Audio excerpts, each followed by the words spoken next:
Finally, tonight, there's a saying in the culinary world that people eat with their eyes first. It's a thought many of today's cell phone-centric diners would eagerly endorse. Here's Bill Plante. When Chef R.J. Cooper opened Rogue 24 3 years ago, he made diners sign a contract promising to leave their camera phones at home.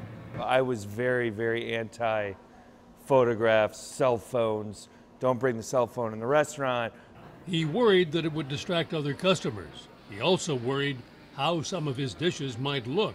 Is flavor more important than appearance? Oh, absolutely. I've put out some ugly food. I mean, really ugly food, but the flavors have been fantastic. But the "hey, look what I'm having" post of restaurant dishes has become such an integral part of dining out that Cooper decided to lift the ban. We love our guests. We need our guests to produce our craft. So we need to be able to adapt to the guests' needs as well. The images of the restaurants make it around the internet at lightning fast speed, and so everybody sees these pretty dishes and wants to emulate them. Has it come at the expense of the food on the plate?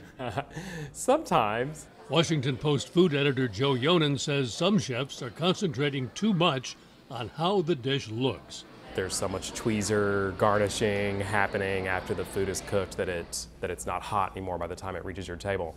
But I think we diners have something to do with that too, because the dishes come to the table and nobody can touch anything because everybody has to take a picture first.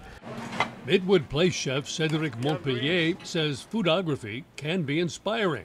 I am influenced too by Instagram, all the pictures I see online, and I'm using them. I want to be part of the movement. So long as kitchens keep their priorities straight. If the guests in the end feel like you have too much shishi on the plate and not feel of consistency, he will not come back. Maybe he will take a beautiful picture, but he will say to his friend, you know, the food looks better than he tests. But the internet has a seemingly insatiable appetite, which means restaurants have to find a balance. Food always first.